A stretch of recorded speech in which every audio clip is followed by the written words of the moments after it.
let me give you a couple scenarios here. What if your doctor prescribed a medicine for you and then told you that they were getting a 5% commission for prescribing that medicine over another? How would you feel? What if you queried your doctor and said, I don't understand, is this really the best? And they said, yeah, it is. Would you still have doubt in your mind that it's the best medication for your health? What if your tax accountant made a recommendation for you to take a less aggressive tax position, and then you found out that the IRS actually paid them a 6% commission because they received more money? How would that make you feel? I'm sure you would be shocked. Well, financial planners, even CFPs and people that have fancy designations, if they receive commissions, they switch hats from being a fiduciary to then being a product salesperson. And when you purchase those funds or you go into the investments that they're telling you that you should use, they may be making a higher commission by recommending one product over another. So if you have a person as a financial advisor, and what I mean by that is that if you use somebody, they have a name and they're a person, you're going to pay them. You're the one who pays them.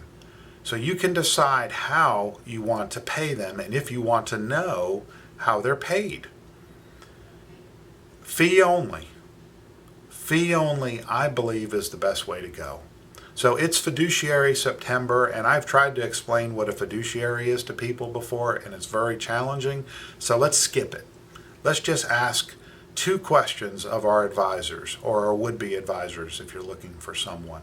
The first question, do you receive a commission? Yes or no?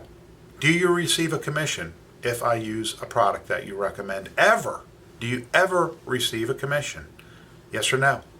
Second question, if you make recommendations for me to do something else, see somebody else, use another product, use an insurance agent, will you receive a fee from anyone else but me? That's the 2 questions. All the rest of the stuff is irrelevant. If they're fee-based and you're paying them fees and they're also getting commissions, if they're commission-based and you're paying through mutual funds where you never see the fees, or they're fee only, where they tell you, here's what you will pay me. Here's our agreement. Now let's move forward and let's invest your money together. And that's the reason why I love fee only. So 3 more scenarios, this time all financial people. The first one comes to you and says, I have a fabulous investment for you. I make a huge commission, but I think it's best for you. Now, most of the time advisors wouldn't say that. But what if they did? Would you doubt their sincerity? What if they didn't tell you it was a big commission product? Second person comes to you and says, I'd like to recommend you go see this lawyer, and I'm going to be paid a huge fee, a referral fee. Again, would you doubt that? Would you want to get another piece of advice? And then finally, you get a fee-only advisor that says, I absolutely think this is the best product for you. And by the way, it doesn't matter at all. I get nothing.